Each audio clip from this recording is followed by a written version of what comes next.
मोदी के मलेशिया दौरे की बड़ी बातें। साल 2026 की पीएम मोदी की पहली आधिकारिक यात्रा। मलेशिया में जल्द शुरू होगी भारत की डिजिटल पेमेंट सेवा यूपीआई। कोटा किनाबालू में भारत अपना नया वाणिज्य दूतावास खोलेगा। भारतीय मूल के मलेशियाई नागरिकों के लिए ओसीआई कार्ड की पात्रता 6वीं पीढ़ी तक बढ़ाई गई। 2026 की पहली विदेश यात्रा और गंतव्य मलेशिया। कुआलालंपुर के आसमान में जब भारत का एयरफोर्स 1 उतरा तो स्वागत के लिए खुद मलेशियाई प्रधानमंत्री अनवर इब्राहिम मौजूद थे।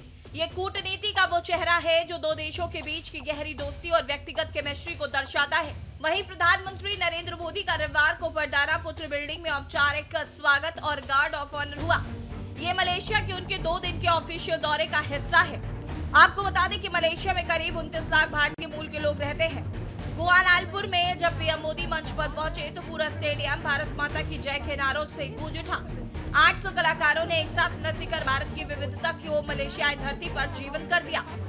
यहाँ पीएम ने प्रवासी भारतीयों को जीता जागता पुल बताया। प्रधानमंत्री नरेंद्र मोदी और मलेशिया के प्रधानमंत्री अनवर इब्राहिम की मौजूदगी में भारत और मलेशिया के बीच विभिन्न क्षेत्रों में सहयोग बढ़ाने के लिए समझौता MOUs का आदान प्रदान किया गया।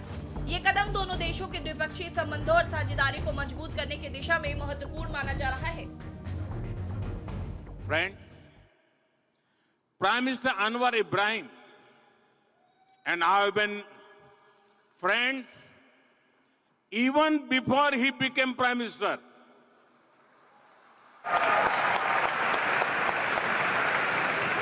I commend his focus on reforms, his great intellect and able chairmanship of the ASEAN in 2025. Last year, I could not visit Malaysia for the ASEAN summit, but I promised my friend that I will come to Malaysia soon.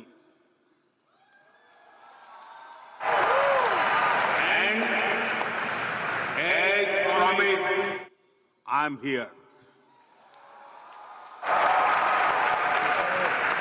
This is my first foreign visit in 2026.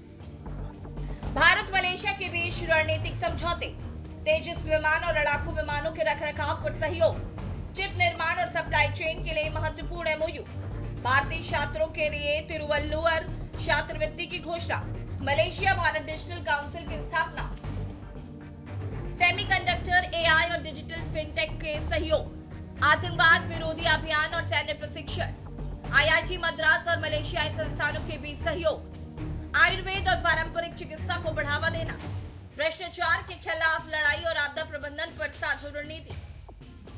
प्रधानमंत्री नरेंद्र मोदी ने कहा कि आज हमारा सहयोग कृषि और manufacturing से लेकर स्वच्छ ऊर्जा और सेमीकंडक्टर तक हर क्षेत्र में गहरा हो रहा है। हम कौशल विकास और क्षमता निर्माण में भी महत्वपूर्ण साझेदार हैं। हमारा रक्षा और सुरक्षा सहयोग भी लगातार मजबूत हो रहा है। भारतीय मूल के लगभग 30 लाख मलेशियाई नागरिक हमारे दोनों देशों के बीच जीवन सेतु है। प्रधानमंत्री मोदी ने मलेशियाई पीएम इब्राहिम संग प्रेस कॉन्फ्रेंस में कहा कि हमने क्षेत्रीय और वैश्विक मुद्दों पर भी सार्थक चर्चा की है। वैश्विक अस्थिरता के इस माहौल में भारत और मलेशिया की बढ़ती दोस्ती दोनों देशों के लिए बहुत महत्वपूर्ण है। हम दोनों मानते हैं कि आज की चुनौतियों का समाधान वैश्विक संस्थाओं में सुधार के जरिए ही संभव है। हम शांति के लिए हर प्रयास का समर्थन करते रहेंगे। आतंकवाद पर हमारा संदेश साफ है, कोई दोहरा मापदंड नहीं, कोई समझौता नहीं। भारत और मलेशिया को तमिल भाषा के प्रति साझा प्रेम भी जोड़ता है। मलेशिया में तमिल की मजबूत और जीवंत उपस्थिति शिक्षा, मीडिया और सांस्कृतिक जीवन में दिखाई देती है।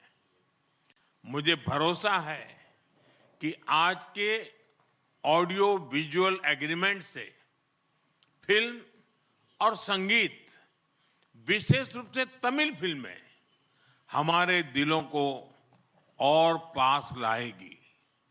सिक्योरिटी के क्षेत्र में हम काउंटर टेररिज्म, इंटेलिजेंस शेयरिंग और मैरीटाइम सिक्योरिटी में सहयोग मजबूत करेंगे।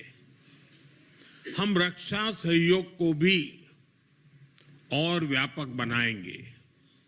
एआई और डिजिटल टेक्नोलॉजीज के साथ साथ हम सेमीकंडक्टर। मोदी ने कहा कि मलेशिया में भारतीय श्रमिकों की सुरक्षा के लिए सोशल सिक्योरिटी एग्रीमेंट, मुफ्त वीजा और पर्यटन के लिए यूपीआई डिजिटल इंटरफेस जैसी व्यवस्थाएं दोनों देशों के नागरिकों के जीवन को सरल बनाएंगी। उन्होंने कहा कि किसी भी साझेदारी को सफल तभी माना जाता है जब उसका लाभ सीधे लोगों तक पहुंचे। पीएम नरेंद्र मोदी ने कहा कि तमिल भाषा के प्रति साझा प्रेम भारत और मलेशिया को जोड़ता है। मलेशिया में तमिल भाषा की मजबूत और जीवंत उपस्थिति शिक्षा, मीडिया और सांस्कृतिक जीवन में स्पष्ट रूप से दिखाई देता है। वहीं मलेशियाई पीएम अनवर इब्राहिम ने कहा कि भारत और मलेशिया के बीच संबंधों को आगे बढ़ाने और मजबूत करने के लिए यह एमओयू बहुत महत्वपूर्ण है। उन्होंने कहा कि 1957 से हमारे संबंध रहे हैं, लेकिन हमने इसे 2024 में एक व्यापक रणनीतिक साझेदारी में बदल दिया। हमने मजबूत जनसंबंध और विस्तारित आर्थिक सहयोग किया। हम व्यापक निवेश, सेमीकंडक्टर, डिजिटल अर्थव्यवस्था, स्थानीय मुद्रा में व्यापार, कनेक्टिविटी, ऊर्जा, कृषि, खाद्य सुरक्षा, रक्षा, शिक्षा, स्वास्थ्य सेवा, पर्यटन, संस्कृति और जनसंबंधों में सहयोग को और गहरा करना जारी रखेंगे।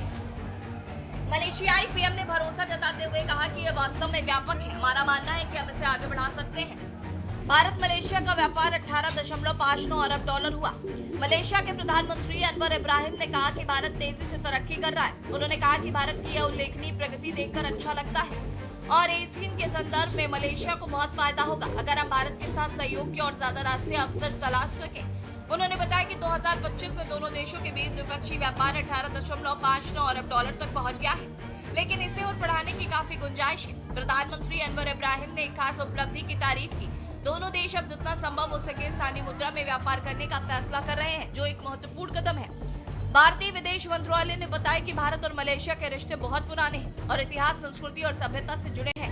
मलेशिया में रहने वाले भारतीयों का इतिहास भी काफी पुराना है। उन्होंने भारत की आजादी के आंदोलन में भी भूमिका निभाई थी। विदेश मंत्रालय ने यह भी कहा कि भारत और मलेशिया आपसी व्यापार को बैलेंस करने और लंबे समय तक आगे बढ़ाने पर काम कर रहे हैं। इसके लिए Bharat Malaysia comprehensive economic corporation agreement की समीक्षा की जा रही है। स्पेशल डेस्क के न्यूज़ इंडिया।